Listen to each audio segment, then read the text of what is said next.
صدر اجلاس کی پرمغز گفتگو ابھی آپ نے سماعت کی. دینی پروگرام اور جلسے کیوں ہوتے ہیں، ان کے پیچھے کیا ہماری نیت ہونی چاہیے، کیا مقصد ہونا چاہیے، اور پھر ان کا حاصل کیا ہے، ان کا نتیجہ اور رزلٹ کیا مل رہا ہے. ان تمام باتوں پر شیخ نے روشنی ڈالی. ہمارے بنارس میں اور اطراف میں پروگرام ہوتے رہتے ہیں. حالانکہ ایک پہلو یہ بھی ہے کہ اب دھیرے دھیرے ان پروگراموں میں بھی لوگوں کی حاضری بہت کم ہو رہی ہے، لوگوں کی دلچسپی کم ہو رہی ہے. اس پر بھی ہمیں غور کرنے کی ضرورت ہے. بہت سارے لوگ کہتے ہیں صاحب ہم موبائل پر سن لیتے ہیں، لائیو آ جاتا ہے ہم دیکھ لیتے ہیں. لائیو دیکھ لینے سے اور موبائل پر تقریر سن لینے سے مجلس کی جو برکت ہے وہ آپ کو نہیں ملے. ابھی آپ نے پوری حدیث سنی، اللہ کے فرشتے ایسی مجلس کو گھیر لیتے ہیں. ظاہر ہے کہ موبائل پر آپ تقریر سنیں گے تو وہ کیفیت تھوڑی پیدا ہو. پھر آپ موبائل پر تقریر سن رہے ہیں، کوئی کال آ گیا، اچانک کوئی ایڈورٹیزمنٹ آ گیا، کوئی دوسرا ویڈیو آپ دیکھنے لگے. ہزار طریقے کی چیزیں ہیں جو آپ کو ڈسٹریکٹ کر سکتی ہیں، بھٹکا سکتی ہیں.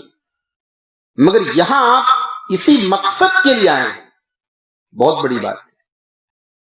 اب تو ماشاءاللہ ہمارے پاس آسانی ہے، ہمارے پاس علماء آ رہے ہیں. ورنہ پہلے ابھی میں ایک پروگرام میں گیا تھا مہاراشٹرا کے اندر، ایک جگہ پڑتی آکوٹ. وہاں 1952 کے ایک پروگرام کا پوسٹر میں نے دیکھا اور مجھے بڑا اچھا لگا.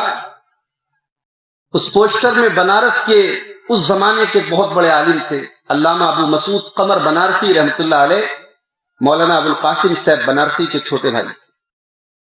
بہت بڑی شخصیت تھی، مناظر اسلام تھے.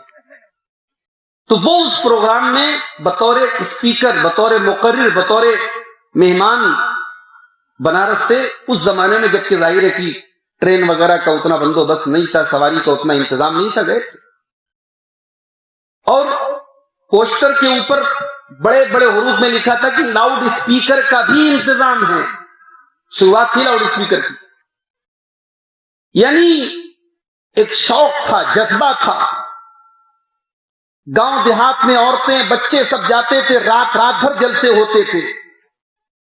فجر کی اذان کے بعد جلسہ بند ہوتا تھا، اور اس میں بھی ایک مقصد یہ تھا تاکہ جو عورتیں آئی ہیں، جو بچے آئے ہیں، وہ رات میں کہاں جائیں گے.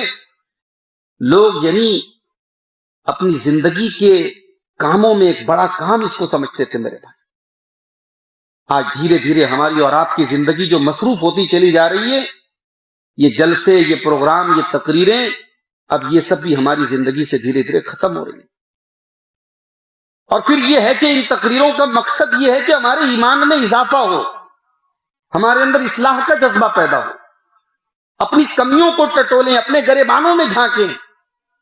اور جب تک یہ تقریریں ہو رہی ہیں، یہ جلسے ہو رہے ہیں، کم سے کم کوئی تو ہے جو غلط کو غلط کہہ رہا ہے، کوئی تو ہے جو بتا رہے نہیں نماز پڑھو، نماز ضروری ہے. ایک دور ایسا آئے گا کہ آپ ترسیں گے، برائیاں ہوں گی، کوئی برائی کو برائی کہنے والا نہیں، کوئی آپ کو بھلائی کی بات بتانے والا نہیں ہوگا. اللہ نہ کرے وہ حالات آئیں، مگر قیامت کے پہلے وہ حالات بھی آئیں گے. میں نے آپ کے سامنے خطبہ مسنونہ کے بعد سورہ آل عمران کی ایک آیت پڑھی ہے. اس میں اللہ رب العالمین نے ہمیں اور آپ کو، اپنے ایمان والے بندوں کو جلدی کرنے کا حکم دیا ہے. حالانکہ اللہ کو جلدی پسند نہیں ہے. اللہ نے تو خود اس کائنات کو 6 دن میں پیدا کیا. اللہ نے زمین و آسمان کو 6 دن میں پیدا کیا. علماء کہتے ہیں کیوں 6 دن میں اللہ نے پیدا کیا؟ بھائی اللہ کہتا کن ہو جا، زمین پیدا ہو جاتی ہے، آسمان پیدا ہو جاتا. اللہ نے 6 دن میں کیوں پیدا کیا؟ اہل علم لکھتے ہیں کہ اس میں مصلحت یہ ہے، اس میں حکمت یہ ہے، اللہ اپنے بندوں کو سبق دے رہا ہے کہ جب تم کوئی بڑا کام کرو تو وقت لے کر کے کام کرو، جلد بازی مت کرو. اللہ تو قادر ہے، مگر اللہ اپنے بندوں کو سبق دے رہا ہے. لیکن ایک کام ایسا ہے جس میں اللہ نے جلدی کرنے کا حکم دیا. اللہ نے کہا اس میں ڈیلے مت کرو، اس کے بارے میں سوچ وچار مت کرو، یہ کر گزرو. یہ کام کون سا کام ہے؟ وَسَارِعُوا إِلَىٰ مَغْفِرَةٍ مِّن رَّبِّكُمْ وَجَنَّةٍ عَرْضُهَا السَّمَاوَاتُ وَالْأَرْضُ أُعِدَّتْ لِلْمُتَّقِينَ. میرے بندو تم آگے بڑھو، تم سبقت کرو، تم جلدی کرو اپنے رب کی مغفرت کو پانے کے لیے. تم گنہگار ہو، تم خطا کار ہو. کیا تم یہ نہیں چاہتے کہ تمہارا پروردگار تم کو معاف کر دے، تمہاری مغفرت فرما دے، تمہیں بخش دے؟ میرے بندو اگر تم واقعی میں اپنے آپ کو خطا کار سمجھتے ہو اور اللہ کی مغفرت کی ضرورت محسوس کرتے ہو تو اس کام میں تم ڈیلے نہ کرو. وَسَارِعُوا، تم آگے بڑھو. وَجَنَّةٍ، اور تم جنت کو حاصل کرنے کے لیے آگے بڑھو. کون سی جنت؟ اللہ نے اب جنت کی ایک صفت بیان کی. وَجَنَّةٍ عَرْضُهَا السَّمَاوَاتُ وَالْأَرْضُ، جس جنت کی چوڑائی آسمان و زمین کے برابر ہے. جنت اللہ کا وہ خوبصورت تحفہ ہے ایمان والے بندوں کے لیے کہ ہم امیجن بھی نہیں کر سکتے کہ جنت کیسی ہو. ہمارے امیجنیشن سے بہت اوپر کی چیز ہے جنت. اللہ نے جنت کے بارے میں کیا کہا؟ حدیث قدسی ہے. اللہ کے نبی فرماتے ہیں کہ اللہ تعالیٰ کہتا ہے اعددت لعبادی الصالحین ما لا عین رأت ولا اذن سمعت ولا خطر علی قلب بشر. میں نے اپنے نیک بندوں کے لیے جنت میں ایسی نعمتیں تیار کر کے رکھی ہیں جو نہ کسی آنکھ نے کبھی دیکھا ہے، نہ کسی کان نے کبھی سنا ہے، نہ کسی دل کے اندر ان کا خیال گزرا ہے. دنیا میں کسی بڑے شہر میں، کسی پوش ایریا میں آپ زمین لینے جائیں، بنارس میں جیسے جو مین علاقہ ہے، جو ہارٹ آف دا سٹی ہے، آپ زمین کا ریٹ پتہ کیجیے. ایک ایک اسکوائر فٹ زمین لاکھوں میں ہے. ممبئی وغیرہ میں جو بڑے پوش ایریا ہیں وہاں کی زمین، وہاں کی پراپرٹی کروڑوں میں ہے. ایسی جگہوں پر انسان اگر زمین لیتا ہے تو اپنے آپ کو خوش نصیب سمجھتا ہے. دنیا کے سارے قیمتی علاقوں کی زمینوں کو ملا دو میرے بھائی، اللہ کی قسم وہ جنت کے ایک اسکوائر فٹ ایریا کی اوقات نہیں ہے اس کی کہ ایک اسکوائر فٹ جنت کے ایک اسکوائر فٹ ایریا کے برابر ہو جائے. اللہ کے پیارے نبی فرماتے ہیں لَمَوْضِعُ صَوْتِ أَحَدِكُمْ فِي الْجَنَّةِ خَيْرٌ مِّنَ الدُّنْيَا وَمَا فِيهَا.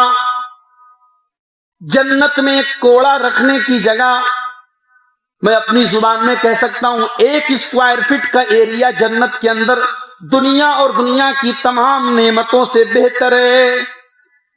یہ ہے اللہ کی جنت. اللہ کہہ رہا ہے اس جنت کے بارے میں تم سوچ رہے ہو، تم وچار کر رہے ہو؟ ارے آگے بڑھو، اس جنت کے لیے دوڑ پڑو، اس کے لیے محنت کرو، اس کے لیے اسٹرگل کرو. وَسَارِعُوا إِلَىٰ مَغْفِرَةٍ مِّن رَّبِّكُمْ وَجَنَّةٍ عَرْضُهَا السَّمَاوَاتُ وَالْأَرْضُ أُعِدَّتْ لِلْمُتَّقِينَ. وہ جنت ہم نے متقیوں کے لیے تیار کر کے رکھی ہے. قرآن کا 30واں پارہ اٹھائیے، اللہ جنت کا ذکر کرتا ہے، جنت کی نعمتوں کا ذکر کرتا ہے، جنت کے پھلوں کا ذکر کرتا ہے، جنت کی شراب کا ذکر کرتا ہے. جب جنت کا تذکرہ اللہ فرماتا ہے تو کیا کہتا ہے؟ وَفِي ذَلِكَ فَلْيَتَنَافَسِ الْمُتَنَافِسُونَ. میرے بندو تم آپس میں مقابلہ آرائی کرتے ہو، تم کمپٹیشن کرتے ہو، تم پرتیسپردھا کرتے ہو، تم ایک دوسرے سے آگے نکلنے کی کوشش کرتے ہو. تمہیں اگر کمپٹیشن کرنا بھی چاہیے، تمہیں مقابلہ کرنا چاہیے تو اس جنت کے لیے کرنا چاہیے. جنت ہے وہ چیز جس کے لیے تمہیں ایک دوسرے سے آگے نکلنے کی کوشش کرنی چاہیے. قرآن کریم کے 17ویں پارے میں اللہ نے بہت سارے نبیوں کے واقعات بیان کیے. موسیٰ علیہ السلام کا واقعہ، عیسیٰ علیہ السلام کا واقعہ، ابراہیم کا واقعہ، ایوب علیہ السلام کا واقعہ، داؤد علیہ السلام کا واقعہ، بہت سارے نبیوں کے واقعات بیان کرنے کے بعد اللہ نے فرمایا انہم کانوا یسارعون فی الخیرات، ہمارے یہ انبیاء، ہمارے یہ رسول، ہمارے یہ پیغمبر، ان کے اندر خاص بات یہ تھی کہ یہ نیکی کے معاملے میں سبقت کرتے تھے، جلدی کرتے تھے، یہ نیکی کے معاملے میں کبھی سوچتے نہیں تھے، کبھی پیچھے نہیں رہتے تھے۔ اسکول میں نا، کلاس میں بچے جو پڑھتے ہیں، کبھی غور کیجئے گا، کچھ بچے ٹیچر کے آگے والی سیٹ پر بیٹھتے ہیں، وہ ہمیشہ وہیں بیٹھتے ہیں، اور کچھ بچے بالکل پیچھے والی لائن میں بیٹھتے ہیں۔ جو پیچھے بیٹھتے ہیں نا، ان کو کہا جاتا ہے بیک بینچر، انگلش میں کہتے ہیں بیک بینچر، پیچھے بیٹھنے والے بچے۔ وہ پہلے بھی آ جائے گا تو وہیں جا کے بیٹھے گا، اسے محنت ہی نہیں کرنا ہے، اسے پڑھنا ہی نہیں ہے۔ تو جو بیک بینچر ہوتا ہے وہ پڑھائی میں بھی بیک بینچر ہوتا ہے، پیچھے ہوتا ہے۔ تو اللہ کہہ رہا ہے کہ دین کے معاملے میں، آخرت کے معاملے میں بیک بینچر مت بنو، پہلی صف میں آؤ، پہلی لائن میں آگے بڑھو، دیر مت کرو۔ اور جب زمانہ فتنوں کا آ جائے، طرح طرح کے فتنے تمہیں چاروں طرف سے گھیر رہے ہوں، شیطان نے طرح طرح کے جال پھیلا کر کے رکھے ہوں، دین سے دور کرنے والی ہزاروں چیزیں تمہارے سامنے موجود ہوں، زناکاری کا فتنہ تمہارے سامنے ہو، اسلام سے دور کرنے والا ارتداد کا فتنہ تمہارے سامنے ہو، تو ایسے دور میں تو اور زیادہ تمہیں سبقت کرنی چاہیے نیکی کے معاملے میں۔ اللہ کے پیارے نبی فرماتے ہیں، صحیح مسلم کی روایت ہے، بادروا بالاعمال فتنا کقطع اللیل المظلم، اے میری امت کے لوگوں، فتنوں کا دور آنے کے پہلے تم عمل میں جلدی کرو، فتنوں کا دور آنے والا ہے، اتنے فتنے آئیں گے، اتنی بڑی بڑی آزمائشیں آئیں گی، جیسے اندھیری رات کے ٹکڑے ہوتے ہیں، رات میں کوئی چیز نظر نہیں آتی، کوئی چیز سجھائی نہیں دیتی، اتنے فتنے آئیں گے کہ تم کو سچائی نظر نہیں آئے گی۔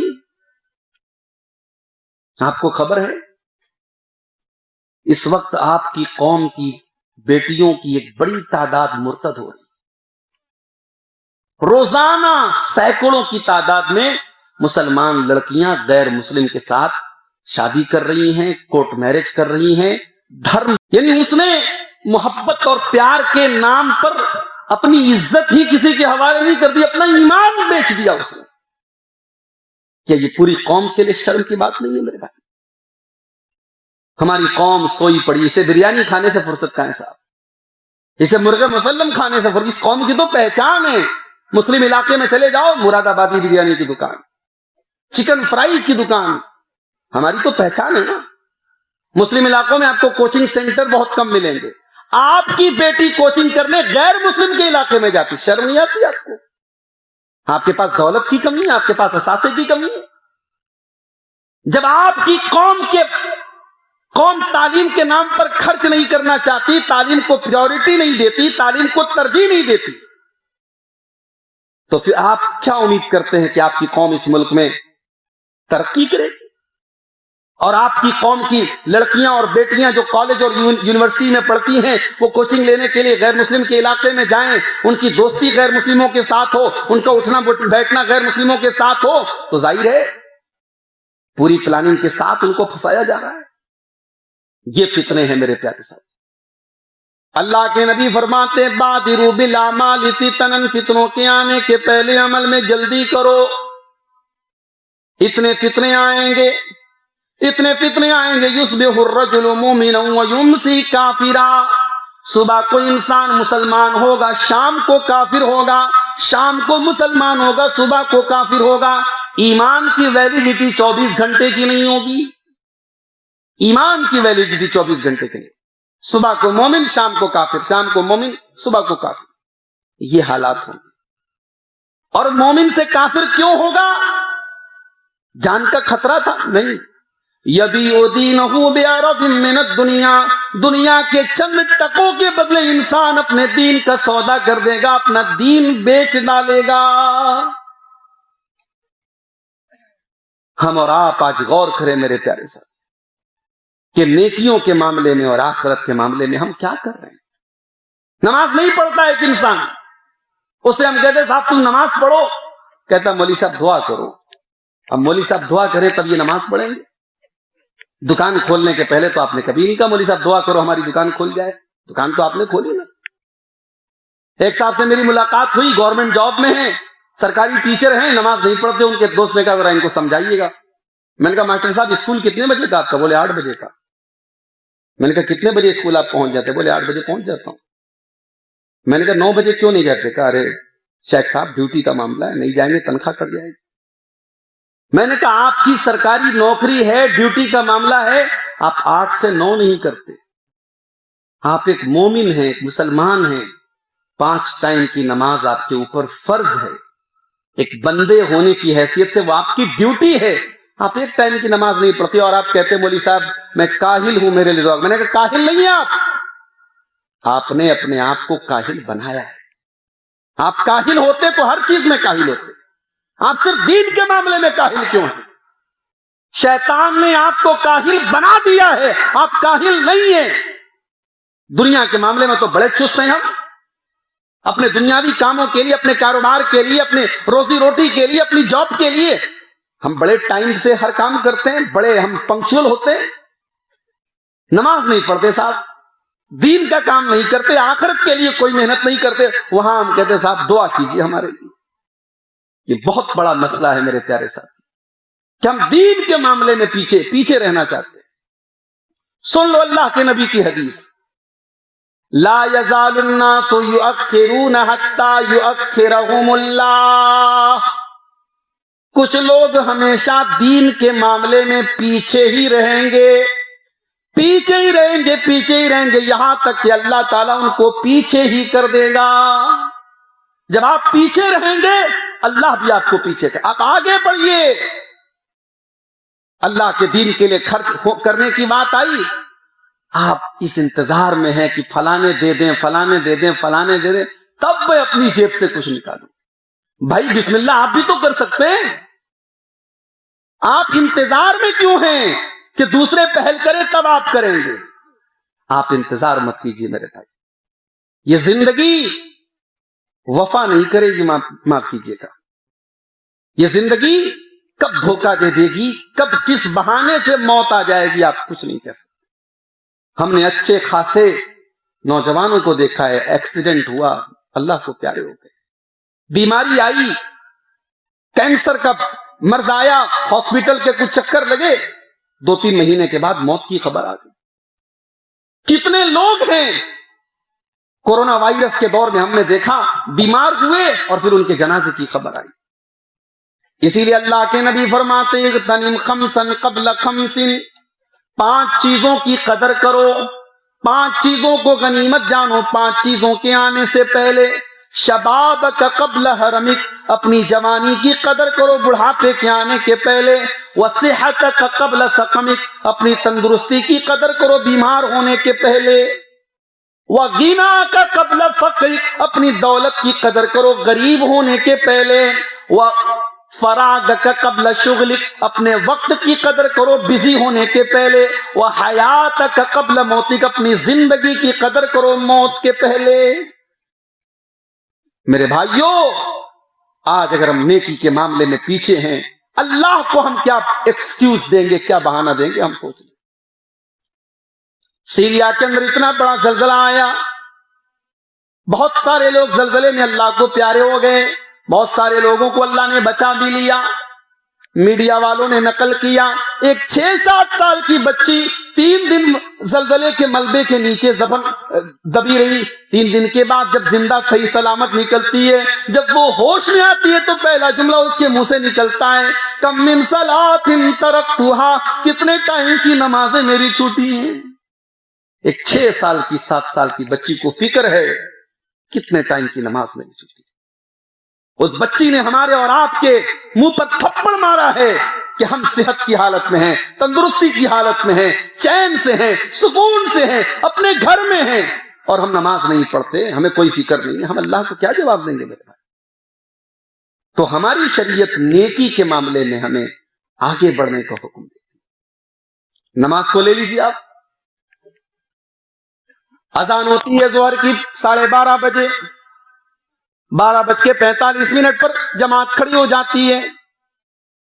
ایک اللہ کا بندہ 12:40 پر مسجد میں آتا ہے، وضو بناتا ہے، وضو بنا کر کے تیار ہے، تکبیر ہو رہی ہے، سب میں شامل ہو گیا، امام نے کہا اللہ اکبر، اس نے بھی کہا اللہ اکبر، اسے تکبیر بھی مل گئی، اسے امام کے ساتھ تکبیر تحریمہ بھی مل گئی۔ ایک آدمی 12:50 پہ مسجد میں آتا ہے، وضو بناتا ہے، ایک رکعت چھوٹ چکی ہے، اسے پہلی صف میں جگہ بھی نہیں ملی، امام کے ساتھ اس کو پہلی تکبیر بھی نہیں ملی۔ ذرا انصاف سے بتانا، جو 10 منٹ پہلے آیا تھا، جس کو امام کے ساتھ پہلی تکبیر ملی تھی، جس کو پہلی صف میں جگہ ملی تھی، جس کو تکبیر تحریمہ میں جگہ ملی تھی، اور جو بعد میں آیا تھا، کیا دونوں برابر ہو سکتے ہیں؟ کبھی نہیں ہو سکتے۔ اللہ کے پیارے نبی فرماتے ہیں لو یعلم الناس ما فی النداء والصف الاول ثم لم یجدوا الا ان یستہموا لاستہموا، اگر لوگوں کو پتا چل جائے کہ تکبیر میں اور پہلی صف میں شامل ہونے کا کیا ثواب ہے، اور لوگوں کو قرآن اندازی کرنا پڑے، لوگوں کو پرچی ڈالنی پڑے، تو پرچی ڈالے لیکن پہلی صف میں جگہ پائیں، اگر اس کا ثواب لوگوں کو معلوم۔ آج ہم میں کتنے لوگ ہیں، پیسہ ہے، دولت ہے، حج کر سکتے ہیں، مگر حج نہیں کر رہے ہیں۔ ارے مولوی صاحب ابھی بہت کام ہے، بٹیا کی شادی کرے کے ہے، گھر بنواوے کے ہے۔ کہاں لکھا ہے بھائی کہ حج کرنے کے پہلے گھر بنوانا ضروری ہے؟ کہیں لکھا ہے کیا؟ کہیں لکھا ہے کہ لڑکی کی شادی کریں اس کے بعد آپ حج کریں؟ بہت سے لوگوں کو تو میں نے اس لیے بھی حج کرنے سے بچتے ہوئے دیکھا کہ حج کر لیں گے تو بڑی ذمہ داری آ جائے، پھر بڑا بچ کے رہنا پڑے گا، اتنا نبھا نہیں پائیں گے۔ یہ وجہ بھی لوگ بتاتے ہیں حج نہ کرنے۔ اللہ کے پیارے نبی فرماتے ہیں، مسند احمد کی روایت ہے، من اراد الحج فلیتعجل، جس نے حج کا ارادہ کر لیا اس نے وہ جلدی کرے، جو حج کا ارادہ کر لے وہ جلدی کرے۔ فإنہ قد تزل الضالۃ، اس لیے کہ ہو سکتا ہے کہ سواری گم ہو جائے، ویمرض المریض، کوئی انسان بیمار ہو جائے، وتکون الحاجۃ، کوئی حاجت آ جائے۔ میرے گھر میں یہ کیس ہوا، میرے والدین کے حج کا فارم بھرا گیا، میری والدہ کی بڑی خواہش تھی، عمرہ کرنے کا موقع کئی بار آیا، لیکن انہوں نے کہا ہم حج کریں گے۔ اللہ نے توفیق دی، حج کا فارم بھرا گیا۔ اس کے بعد صاحب کورونا کا ماحول آ گیا، اس سال حج ہی کینسل ہو گیا۔ اس کے بعد 2 سال کورونا میں نکل گیا، اور انہی 2 سال کے اندر ہماری والدہ کا انتقال ہو گیا۔ حج کی حسرت اللہ دل میں لی، اللہ کے پاس چلی گئی۔ کتنے ہم میں سے لوگ ایسے ہیں کہ حج کی خواہش ہے مگر کوئی مجبوری بھی نہیں ہے، لیکن وہ نہیں کر رہے ہیں۔ کیوں ٹال رہے ہو میرے بھائی؟ آپ اگر غلط راستے پر ہیں، توبہ کرنے کا دل میں خیال آتا ہے، آپ توبہ کو ٹال رہے ہیں، کیوں ٹال رہے ہیں؟ یہ توبہ کو ٹالنا بھی شیطان کی چال ہے، شیطان کی بہت بڑی چال ہے کہ ہم کل توبہ کر لیں گے۔ شاعر نے بڑی سچی بات کہی ہے، فکر عقبا کی کر آج ہی بے خبر، کل نہ کر کل کا کوئی بھروسہ نہیں، کل نہ آیا کبھی اور نہ آئے گا کل، کل نہ آیا کبھی اور نہ آئے گا کل، کل تو کل ایک پل کا بھروسہ نہیں، کر عبادت خدا کی جوانی میں تو، کل بڑھاپا تیرے سر پہ آ جائے گا، قوت دست تو پا ختم ہو جائے گی، پھر عبادت کا کوئی بھروسہ نہیں۔ کیا گارنٹی ہے میرے بھائی؟ اس کائنات میں سب سے ان گارنٹیڈ اگر کوئی چیز ہے تو زندگی ہے، اور سب سے گارنٹیڈ اگر کوئی چیز ہے تو موت ہے۔ موت ہے جس کی گارنٹی ہے، اور زندگی ہے جس کی کوئی گارنٹی نہیں۔ انسان موت کی کوئی تیاری نہیں کرتا، زندگی کی دنیا بھر کی تیاری کر کے بیٹھا ہوا ہے۔